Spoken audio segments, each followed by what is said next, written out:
नमस्कार दोस्तों। चीन अचानक से भारत के फायदे की बात करने क्यों लगा है? क्योंकि चाइना को लग रहा है कि जो ट्रेड डेफिसिट्स है इसको लेकर भारत भी पीछे हट रहा है। क्योंकि भारत बार-बार इस मुद्दे को उठाता रहता है चाइना के सामने कि भारत के साथ चाइना के साथ भारत का जो व्यापार घाटा है ये लगातार बढ़ता चला जा रहा है। तो चाइना एकाएक ये फायदे की बात भारत का करने लगा और भारत को ऑफर दे रहा है भारतीय कंपनियों को कि भारतीय कंपनियां अगर चाइना में निवेश करती है तो उन्हें कई सारी सुविधा दिया जाएगा और भारत के पास जितने भी ट्रेड डेफिसिट्स हो रहे हैं यानी व्यापार घाटा हो रहा है उसे मतलब एड्रेस करने के लिए चाइना तैयार है। तो आइए समझते हैं कि चाइना के इसके पीछे एक मकसद क्या है। चाइना आखिरकार ऐसा क्यों करना शुरू कर दिया है। हाल ही में चाइना के नए राजदूत भारत में चाइना के नए राजदूत नियुक्त हुए हैं जिनका नाम है जू जू फेंग होंग। यहाँ पर फिगर इनका देख सकते हैं, जू फेंग होंग। इन्होंने कहा कि भारत के साथ जो व्यापार घाटा है जो सालों से चला आ रहा है, सालों से हर साल जो व्यापार घाटा चला आ रहा है उसकी जो चिंता है, भारत की जो चिंता है उस कंसर्न को हम समझ रहे हैं। और चीन यह भी चाहता है कि जो भारत की अधिक से अधिक कंपनियां हैं वो चाइना के बाजार में आए, चाइना के बाजार में आए और निवेश करे, चाइना के बाजार में आए निवेश करे और हर प्रकार की जो सुविधा है चाइना भारत को देना शुरू कर देगा। क्योंकि दोनों देशों के बीच में जो व्यापार है, चाहे कितना भी रिलेशन खराब रहा हो चाइना के बीच में, इंडिया के बीच में, तो चाइना कह रहा है कि तो भी व्यापार चाइना और भारत के बीच में लगातार बढ़ता चला जा रहा है। लेकिन भारत की जो कंसर्निंग है, चिंता है कि जो ट्रेड डेफिसिट्स हो रहा है वो बढ़ रहा है। ट्रेड डेफिसिट का मतलब क्या है? जैसे कि यहाँ पर देखिए, भारत के द्वारा निर्यात किया जा रहा है कम, भारत के द्वारा आयात किया जा रहा है अधिक। भारत आयात अधिक कर रहा है, निर्यात कम कर रहा है। इससे भारत को क्या हो रहा है? व्यापार घाटा हो रहा है। चाइना को व्यापार सरप्लस हो रहा है क्योंकि चाइना आयात क्या कर रहा है, चाइना के द्वारा निर्यात अधिक किया जा रहा है और चाइना के द्वारा जो आयात है वो कम किया जा रहा है। तो चाइना को सरप्लस है। तो चाइना कह रहा है कि हमें व्यापार सरप्लस करने की कोई इच्छा नहीं है। मैं नहीं चाहता हूं कि हमें कोई व्यापार हो सरप्लस हो, हमें ज्यादा फायदा हो। क्योंकि वित्तीय वर्ष जो रहा है 2023 में, 2023 का आंकड़ा है कि इसमें जो व्यापार है कितना हो गया है? व्यापार लगभग 90.2 अरब डॉलर्स हो गया है भारत और इसके बीच में। व्यापार घाटा भारत और चाइना के बीच में 99.2 अरब डॉलर तक हो गया है। और अनुमान यह भी लगाया जा रहा है कि जो 2022 का व्यापार घाटा था उसमें पहली बार 100 अरब के पार चल गया था, यानी कि लगभग 101 अरब डॉलर तक व्यापार घाटा था किसके बीच में? भारत और चाइना के बीच में। यानी कि 2021 में ये आंकड़ा और भी कम था। यहाँ पर देखिए, यहाँ पर ये चाइना का दिया है, ये भारत का दिया है कि भारत इंपोर्ट कर रहा है, जो ग्रीन लाइन है। ये भारत का निर्यात दिया है। भारत निर्यात बहुत ही कम मात्रा में करता है चाइना के पास अब, क्योंकि चाइना की जो मार्केट है उसमें कम्पिटिट भारत नहीं कर पा रहा है। और चाइना बहुत सारे सेक्टर को खोल के भी नहीं रखता है। चाइना बहुत कम सेक्टर को खोलता है। वहीं 2021 2022 आते आते भारत का देखो निर्यात और भी कम हुआ है।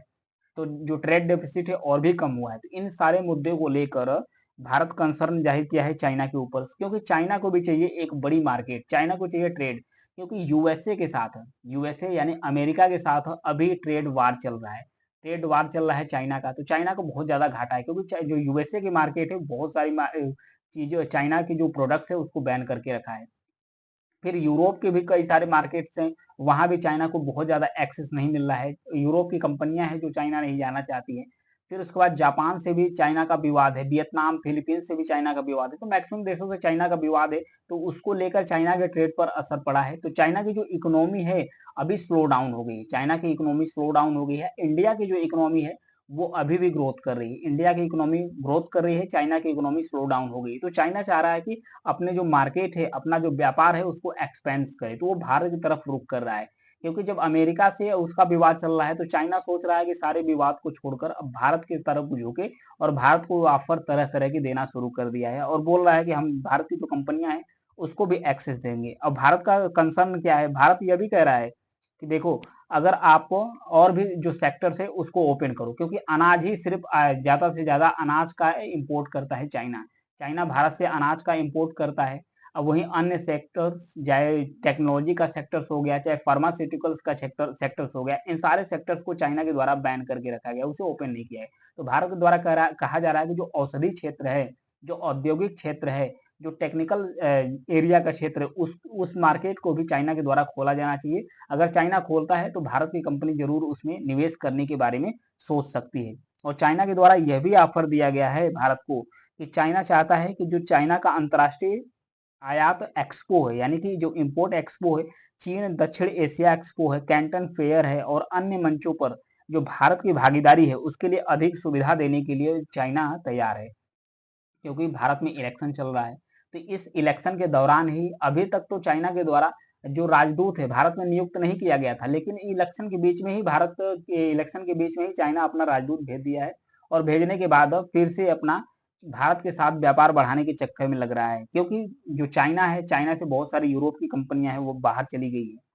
फिर उसके बाद अमेरिका के साथ ट्रेड वार है, तो चाइना का जब हर तरीके से और चाइना की जो इकोनॉमी वो भी स्लो डाउन है, तो चाइना को चाहिए एक बड़ी मार्केट जो भारत है, जिसमें सामान अपना चाइना डंप कर सकता है, क्योंकि चाइना सुविधा भी दे रहा है कि भारत की जो कंपनी है वो भी आए चाइना के अंदर अपना व्यापार करे, क्योंकि चाइना के द्वारा जो वीजा दिया गया है राजनयिक मिशनों के तहत वीजा दिया गया है, तो वीजा था कितना, लगभग 190,000, यानी कि 190,000 रुपया, 90,000 वीजा दिए गए थे। इसमें जो 80% वीजा था वो कारोबारी वीजा था।